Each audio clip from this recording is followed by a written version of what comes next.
I'm Dr. James Dineen, and I'm a primary care internist at the Mass General Hospital in Boston, where I practiced for 45 years and retired from patient care in 2008. James Dineen is looking through some photographs from a long time ago. This is my sitting in Alice Neel's backyard. This is Alice beginning the portrait. Alice Neel was a painter born in 1900. Her specialty was painting people, what you and I might call portraits, but she didn't care for that word. Neel was resistant to the genre of portraiture, which she associated with status and wealth. And that's Kelly Baum. She's a curator at the Metropolitan Museum of Art. Stuffy, stiff, uninspired, overly romanticized, without a critical or radical spirit. Neel preferred to call her paintings pictures of people that are also history.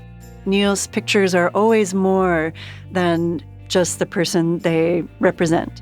Baum recently co-curated a massive Alice Neel retrospective at the Metropolitan Museum. It was called People Come First. The vast majority of the people Neel painted were not well known. Dr. James Dineen fits that description well. One day in the office, he said, "I'd like to paint you." So this is in early 1984, and my son and I drove down to Spring Lake, New Jersey, and she painted me in her backyard. How did Alice Neel happen to meet James Dineen, and why did she decide to paint him? Okay, let's back up. Neel had an eventful, often traumatic life. The early death of a child, another child essentially kidnapped by her estranged husband, a mental breakdown, and a couple of attempted suicides. This was all before she turned 30. She did have two more children. One became a doctor, the other an investment advisor. All the while, she painted obsessively. Neel had her fans, especially toward the end of her life, but her work didn't sell often or for much money. In her later years, she started suffering spells, bouts of confusion. Sometimes she would lose consciousness.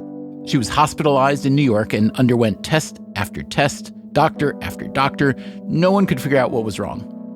By this time, her son, Hartley, was a radiology resident at Massachusetts General Hospital. He arranged for his mother to be examined by an internist there, Dr. James Dineen.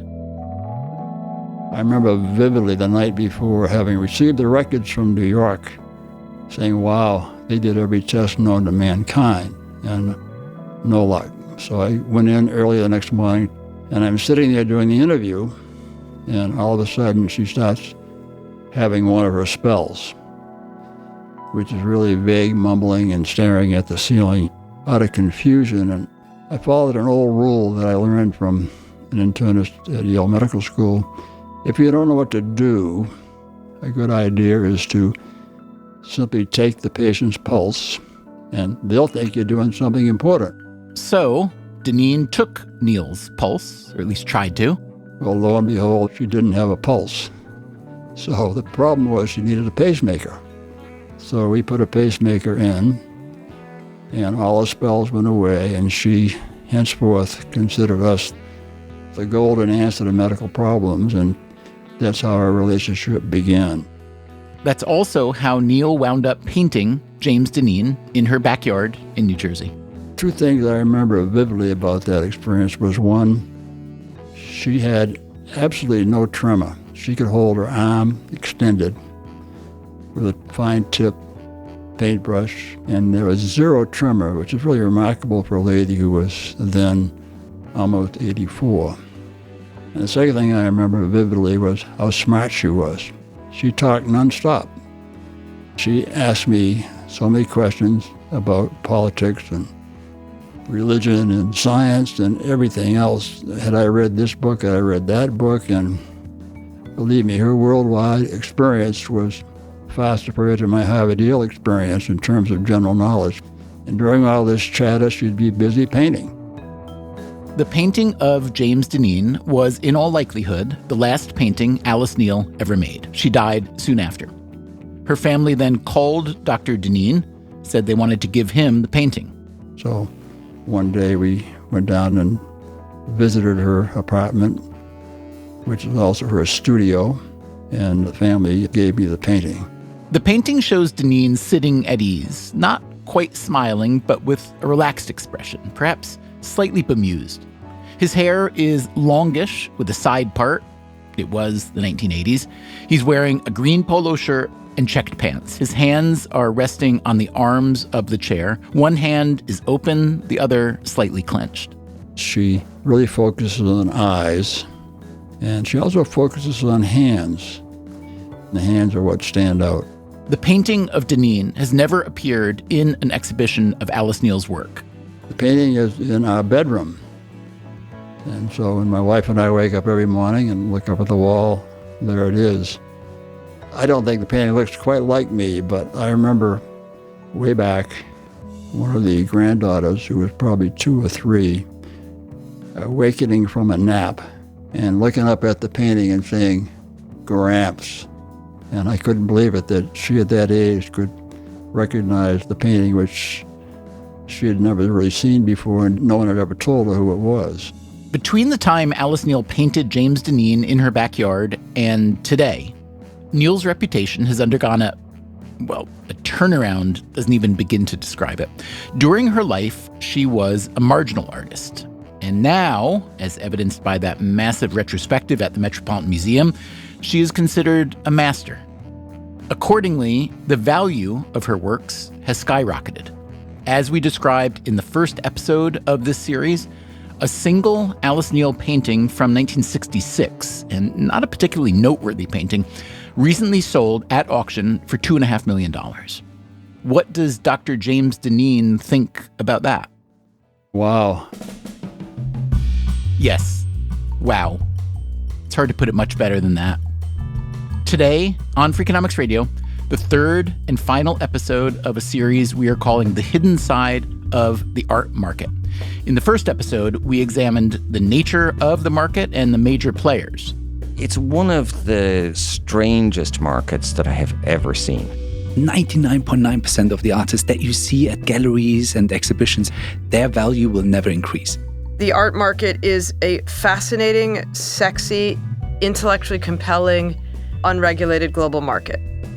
In the second episode, we looked at the market from the perspective of the artists. It is extremely unregulated and subject to all kinds of monkey business that I can't fully understand. I think the whole thing is vulgar. There's this phrase that was coined by a friend of mine called LPM, lies per minute. And in this final episode, we explore how contemporary art became such an elite product. It initially started off by Leo Castelli, who is the godfather of the gallery world. We'll look at the disruptors trying to change the market. I would say 99% of people signed up have no experience in the market, including the digital disruptors. Imagine all of a sudden you had all this cash and there was no Bloomingdale's. And, of course, we find out what Dr. James Dineen plans to do with the last painting Alice Neel ever made. We did have somebody from Skinner's come by and look at it. Part 3 of The Hidden Side of the Art Market, coming up right now.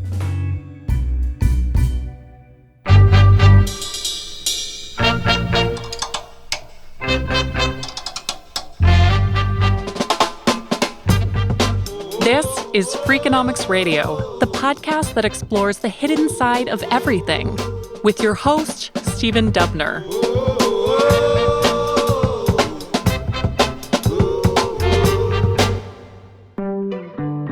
What's the point of art in the first place?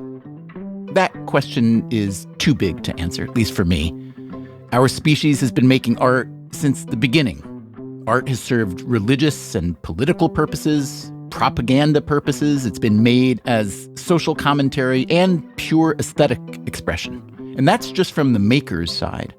When you look at a piece of art or live with it, it may speak to you, even move you, though perhaps in a way that it doesn't move anyone else.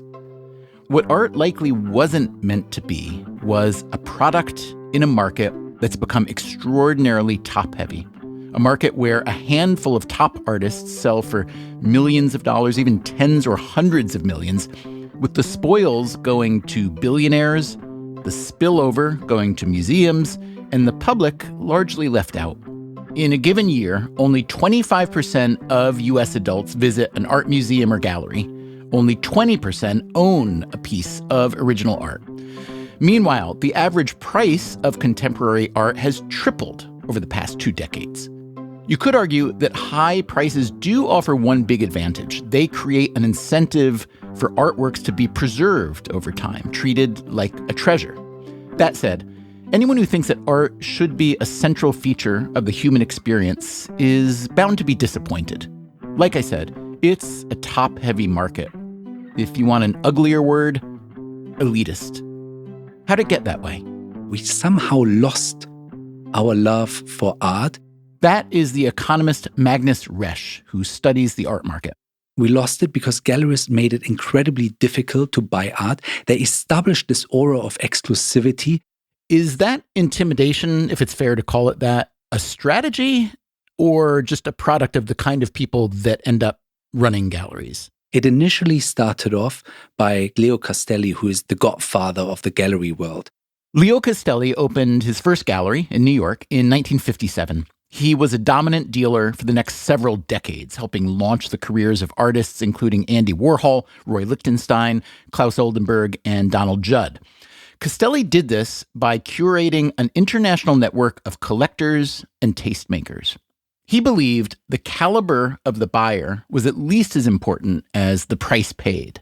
He wanted to have a conversation with potential buyers, so he didn't put up the prices. However, now gallerists have pushed it to the extreme, where they created this aura of exclusivity, which is just so not state of the art anymore. I'm always fascinated when I see young gallerists trying to copy the Castelli model that might have worked 50 years ago, but it certainly isn't working anymore. And what makes Resh say this model isn't working? You have 80,000 people who go to Art Basel in Miami every year. And of those 80,000, maybe 500 people are actually buying an artwork. That's a very poor conversion. The biggest problem in the art world today is that not enough people are buying art. We need to change that. This starts with price transparency. Right now, I go into a gallery and I have no idea how much the artwork on the wall cost. I need to ask and then go through a beauty contest where the gallery director comes from the back and then looks at me and maybe tells me the price. That is not how our generation is used to buy something. I want to have all the information available immediately. Resh himself created an app meant to crowdsource gallery prices. As we heard in part 1 of this series, the app is now in limbo. We gathered over 1.5 million price points from galleries. It worked perfectly well, but then Apple shut us down because all the galleries complained. Organizations like ArtNet and Artsy have created databases that include price and ownership history for artwork sold on the secondary market at public auction, but it's still hard to get information from galleries and other sellers on the primary market. The primary market is a complete black box. Here's the good news.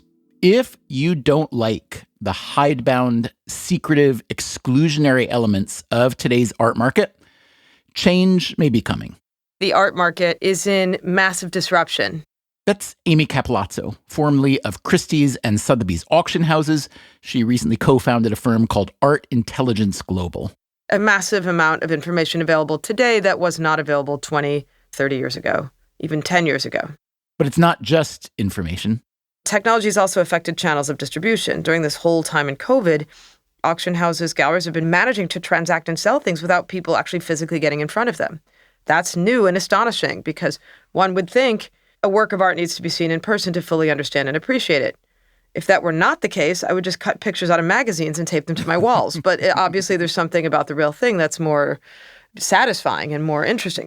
Satisfying and interesting perhaps, but also, let's be honest, more exclusive. One simple reason an original piece of artwork can be so expensive is that it's unique. That said, to Capilazzo's point, online art sales did set a record in 2020, $12.4 billion, double the previous year. Online sales now make up 25% of the total art market. So if you are an old school gallery operator, even one of the most successful in the world, these numbers will catch your attention. All of a sudden, this whole world has opened up for us. That's David Zwirner, one of the most prominent art dealers in the world. He recently launched a separate business called Platform. Platform is the marketplace, and it's a marketplace that came about last year somewhat spontaneously when everything was shut down. Platform is a hub for independent galleries to sell a curated selection of works at relatively low prices, $2,500 to $50,000. Zwirner takes a 20% commission on each sale.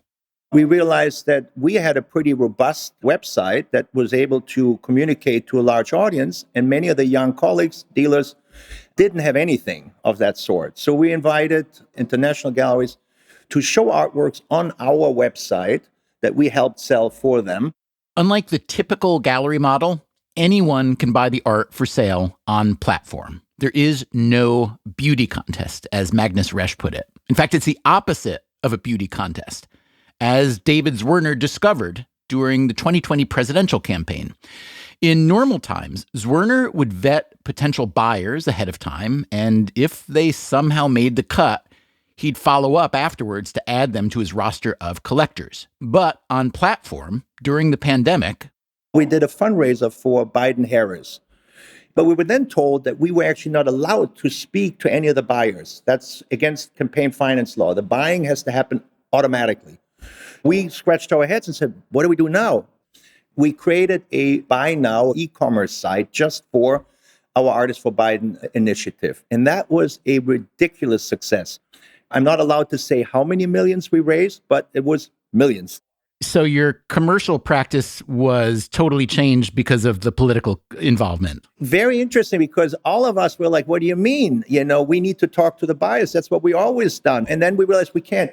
That taught me the lesson that there is a buying public out there that doesn't want to talk to me, and that there is a much bigger public out there that I had realized. Okay, so you mentioned that Platform is having other galleries come on to a site that you run. Here's what your arch rival Larry Gagosian says about Platform. I wouldn't be interested in doing something like that. It's a little bit of a wolf in sheep's clothing. My advice to smaller galleries would be to preserve your own identity and brand. Even if you can't do it at the level of a large gallery, work within your means and don't hand over your artists and client lists to somebody who might take advantage of it at some point. The somebody is plainly David Zwirner. So how do you respond to that fear-mongering? I would say it takes one to know one, right? I appreciate that he's looking at what we're doing, because it is an innovation in our industry, and it's good. The point is not at all to steal artists from younger galleries. It's an absurd assertion here. The point is to create a marketplace where young galleries that have a harder time reaching large audiences can present their work. There's one more benefit that a market like Platform may offer. So we have a pretty big climate problem out there, right? And one of the drivers of our industries, the art fairs, have pretty complicated carbon footprints, and also very capital intense, especially for young galleries. If you're a young gallery in the Lower East Side and you have to take your wares to London, it's going to be expensive. And if you want to take a chance on a young artist, let's say you want to do a one-person presentation, if nobody buys anything, and that happens often, you might be looking at a hole that you might not be able to fix. So Platform gives you a much more user-friendly way to present your work. So does a platform like Platform mean the art market is looking to abandon the elite status it's spent centuries cultivating? You might think that if you squint hard enough. On the other hand, let's not kid ourselves. For quite a while now, major works of art have been what investors like to call an asset class. Here's what the economist Canis Prendergast told us in an earlier episode in this series. Maybe 90% of the art that's sold sits in a warehouse rather than actually being seen by somebody. And some unknown share of that 90% is part of a gray and black market that uses high-end artwork for money laundering, tax evasion, and related escapades. In a recent episode we did about corruption in China, the political scientist Yuan Ang told us that art is often preferred to cash when it comes to paying bribes.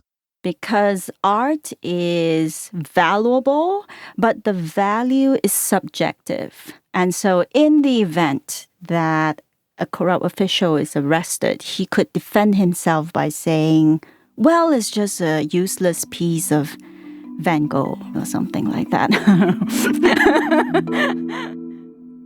There are other, more legitimate efforts to treat art like an asset class. Consider the investing platform called Masterworks. It is privately held and is valued at more than $1 billion. Masterworks is the first platform to take a painting public effectively. That's Masha Golovina, head of acquisitions for Masterworks.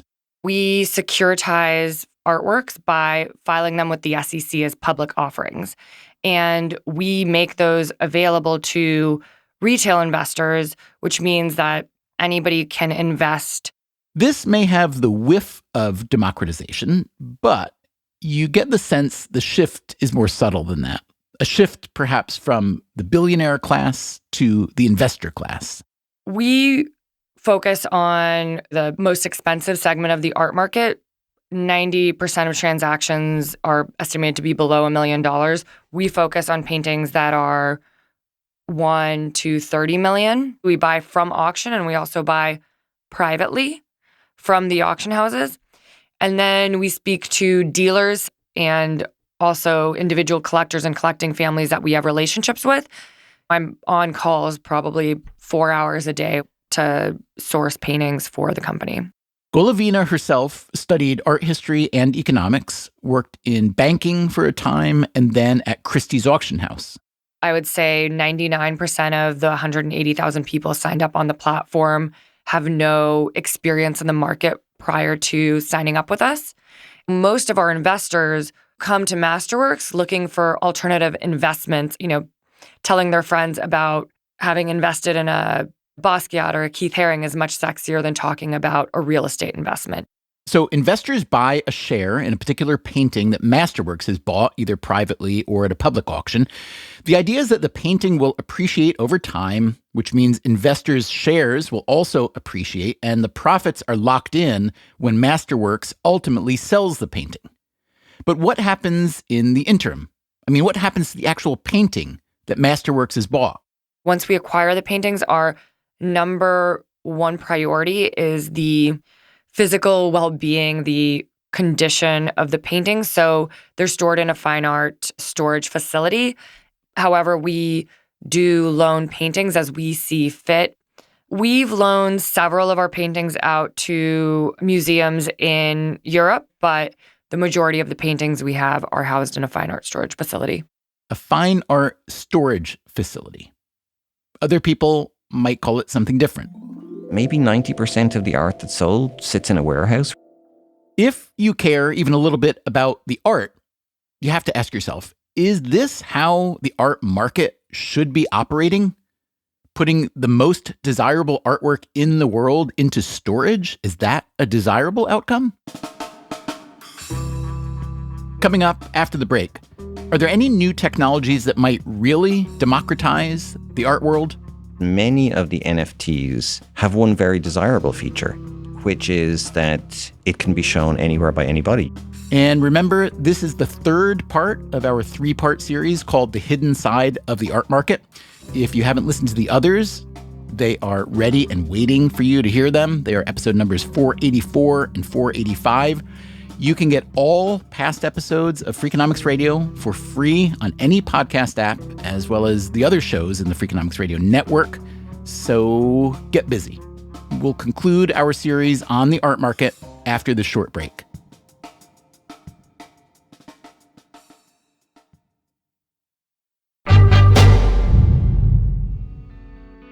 We've been talking about how technology is disrupting the art market in a variety of ways. If you'd like the most pointed example of this, consider what happened at Christie's auction house on March 11th, 2021. An artwork sold that day for more than $69 million. It was the third highest price ever fetched at auction for a living artist. The top 2 living artists are Jeff Koons and David Hockney. Them you've probably heard of. I am confident you haven't heard of this third artist. You ready?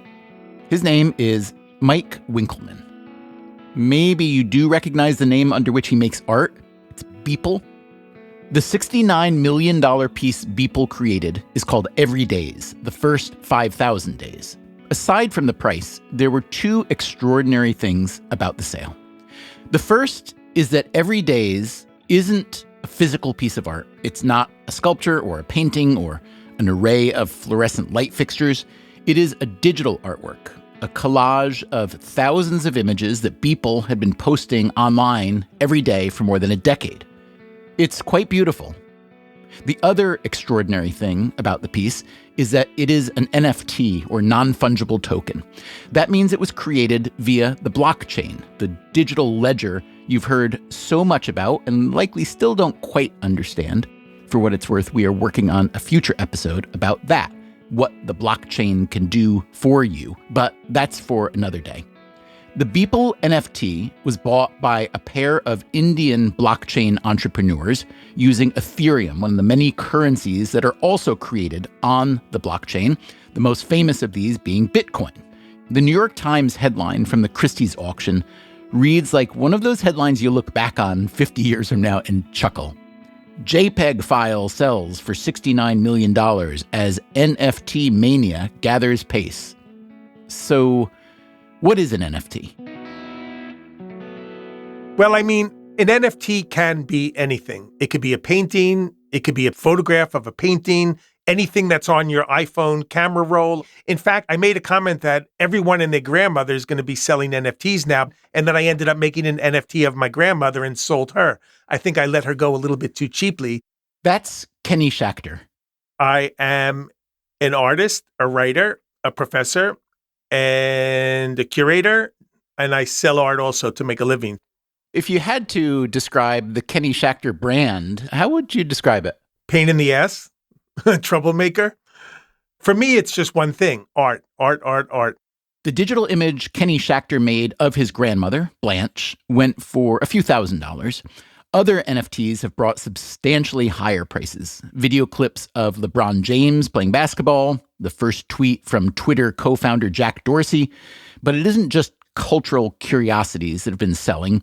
It's contemporary art, too. And many of those NFTs are being sold by artists working without gallery representation. In the first half of 2021, digital art, NFTs, as well as film and video art, made up 12% of all art sales.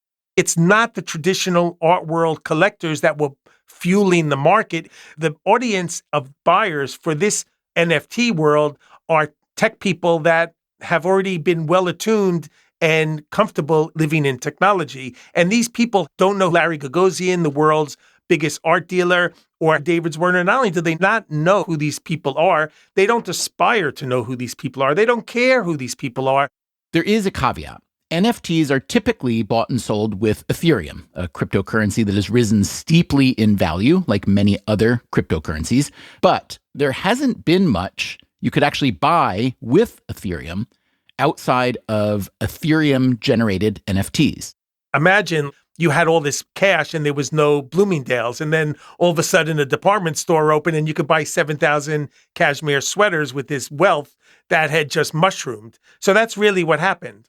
There's this crazy pent-up wealth where hundreds and hundreds of millions into the billions of dollars have been created virtually from thin air, but there's been nothing to spend it on. Then all of a sudden, in 2018, comes the NFT market, whether it's for collectibles, for moments of sports, and there's a torrent of pent-up demand that's just exploded.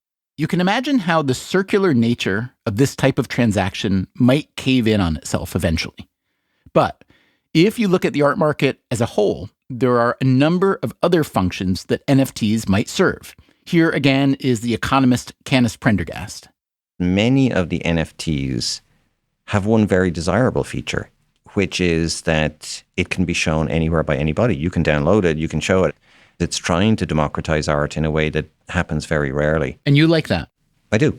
Blockchain, on the other hand, I feel like is swatting a fly with a hammer. And our other art economist friend, Magnus Resh. Digital art has historically been absolutely irrelevant. Nobody bought digital art. That's why it's so good that right now digital artists really getting the recognition that they deserved. Right now it's cool to be a digital artist, then you can actually make some money. Will it be lasting, and will we see a new record price for a digital artwork, NFT? I highly doubt that. Will digital artworks be the new paintings? I also doubt that. But, Resh says, on balance, it's a good development. And museums are paying attention too. Our stance is that we're seriously interested in how the NFT world works. That's Glenn Lowry, director of the Museum of Modern Art in New York. It wouldn't surprise me if we started doing some pilot projects to see how good a fit the minting of NFTs would be for us. I saw that the Uffizi is creating NFTs from some of its masterpieces. They recently sold a Michelangelo NFT for $170,000. I would think that if this were a priority for your museum, MoMA, that your collection is full of potentially billions of dollars worth of NFTs. At the moment, I'm as interested in them from a cultural perspective as I am from the point of view of their marketability. I am interested in the way in which they might help institutions make their collections more widely accessible and at the same time create new communities of users and generate some capital along the way. Although the capital for me isn't the single most important driver in the way in which NFTs can operate. Right. But since you and I are friends now, Glenn, I'm sure that if you decide to do some, let's say, Matisse NFTs, that you'll give me first shot. Absolutely. As long as you agree to match Beeple's 69 million, we're in. There's one more way in which NFTs or other digital tools may revolutionize the art market. In part 2 of this series, we discussed how artists rarely profit when their work is resold at auction, often at prices much higher than they were originally paid. There have been some attempts to remedy this in the form of artists' royalty laws, but such laws are rare, and when they do exist, they're hard to enforce. NFTs could change at least the last part of that equation. Here again is Kenny Schachter. So NFTs are issued in Ethereum because you can state the parameters. It's like a digital certificate of authenticity, which also trades as a currency. What differentiates Ethereum from Bitcoin is that Ethereum has a programmable smart contract that piggybacks on the currency itself. In the past, you would buy, like Dan Flavin made sculptures out of fluorescent light fixtures. With that sculpture, you would get a certificate of authenticity. The artist would sign the piece of paper and it would say, you have this piece called XYZ from 1962, and it's an edition of 3, and it is the evidence of your ownership. Very often, people would have the sculpture on their wall for 20 years, 30 years, and they would lose the certificate because it was just a sheet of paper. So now, this whole notion has been turned on its head, where the certificate of authenticity is what's embedded into the blockchain for perpetuity. This empowers artists to take back control away from the traditional gallery system, and it enables the artists themselves to have more of a say in the commercialization of their art. Many other markets have already been disrupted by the blockchain, the internet, the digital revolution generally. Long-standing frictions have begun to be eliminated. Just think about something as simple as how you now order a food delivery, or how you buy books, if you still buy books, or whatever you buy on Amazon. The art market, as we've been hearing throughout this series, has so much friction, much of it intentional, or at least self-inflicted, that it is plainly ripe for disruption. And there's one last change worth mentioning. We've had a massive geographic disruption. Amy Capilazzo again. This used to be largely an American and European event, but truthfully now it's a global marketplace, and Asia is just a huge and enormous participant. It sounds like you're talking about the buy side, but what about artists as well? Well, more Asian artist markets are getting their due. We've had all sorts of historical corrections for women, for artists of color, for all sorts of things that correspond with larger cultural sentiments these days, which has, in my mind, been a net positive thing for sure. It goes a little bit both ways. You have a very thirsty audience in Asia wanting masterworks.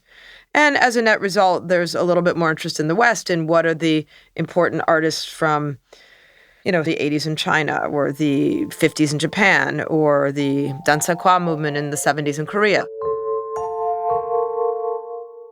Amy, let me ask, if you could own any one piece of art, and if neither money nor history nor maybe a museum already owning it were a barrier, what would it be? Well, I will tell you that my feeling on this topic changes frequently. Like of late, I'd love to own a great Basquiat, like a masterpiece of Basquiat would really speak to me. My time in New York, the short-lived genius of this person that just hit on exactly... Basquiat's existence gives meaning to like BLM and everything we're going through, right? He is the visual representation of that. Basquiat understood in his short lifetime that people loved Black culture more than they loved Black people. He's just a cipher of so many things. And like a god. There are moments where I feel moody and contemplative, where I think having a Rothko would be among the most soothing things I could do for myself. So does this mean you don't own a Rothko or a Basquiat? Oh, no, I don't own either of them. I did have chances to buy Basquiat drawings, and I tried to bid on them, but they got away from me, and probably they're too expensive for me to ever consider owning now. But I do love them. I'm sorry. It's a little bit like unrequited love. Like, it's hard, but yeah. Well, let me just promise that if I ever somehow walk into someone's house and there is a Basquiat or a Rothko and I think I can get out with it under my coat, I'm going to grab it for you. Okay, I just don't want to own something that's stolen, but I appreciate that. Thanks. Meanwhile, back up in Boston, Dr. James Dineen has had the fortune of living with a piece of art he truly loves, the portrait of him that Alice Neel painted in that New Jersey backyard. Alice Neel, whose work never sold for much when she was alive, but now, in death, is having her moment. What does James Dineen think about Alice Neel's posthumous second act? She would be much more interested in the impact of her paintings on people's behavior, not the commercial side. She was really a pioneer, just way ahead of her time, and she clearly embraced people who were poor and not famous. And here's Alice Neel herself from an interview a few months before she died. I could have been a great psychiatrist, but it's more fun being an artist. I see what's there. I don't look for anything, I just look. Neal then recalls going to see a show of Paul Cézanne paintings years earlier at the Metropolitan Museum. And I was surprised at all the psychological acumen that his portraits had. He said, I love to paint people who have grown old naturally in the country. And I say, I love to paint people torn to shreds by the rat race in New York. Now that Alice Neel herself has had a retrospective at the Metropolitan Museum, and now that some of her paintings have sold for millions of dollars, is James Dineen tempted to sell the last painting she made? It doesn't tempt me to sell it. It tempts me to remind the 6 children that we have that this is perhaps valuable. And I would hope they would probably sell it and donate the proceeds to some charity that Alice would embrace. That would be my hope. I don't want them to think of this as a gold mine that they can harvest and then buy a bigger condo or whatever, which is not a necessary part of life. He and his family have talked about the painting in his bedroom. And the family keeps kidding me about you should be getting it, insured, and you should be doing this and that. And we did have somebody from Skinner's come by and look at it and confirm it and appraise it and everything else. Skinner is an auction house, but James Dineen wasn't moved. I like it in my bedroom, and I don't at all get excited about the commercial value. It's the experience, the memory is where its value is. Life is really the summation of all your experiences and memories, and this is one of the great ones.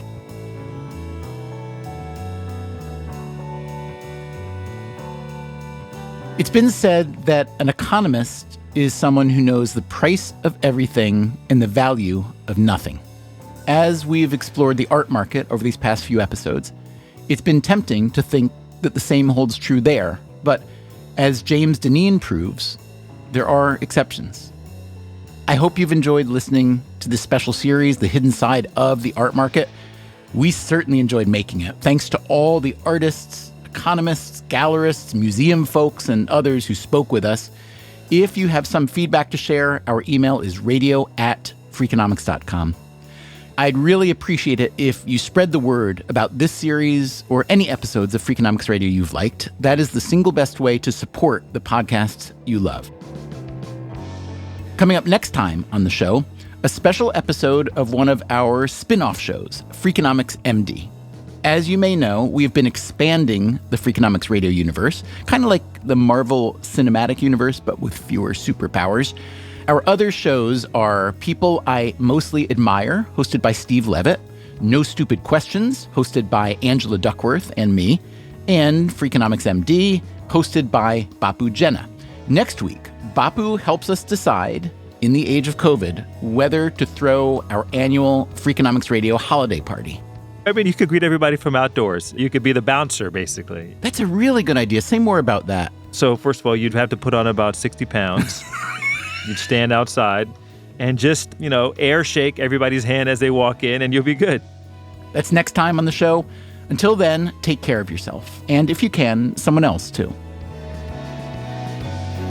Freakonomics Radio is produced by Stitcher and Renbud Radio. This episode was produced by Morgan Levy. We had research help from Lyric Bowditch and Alina Kuhlman, and additional help this week from Jeremy Johnston.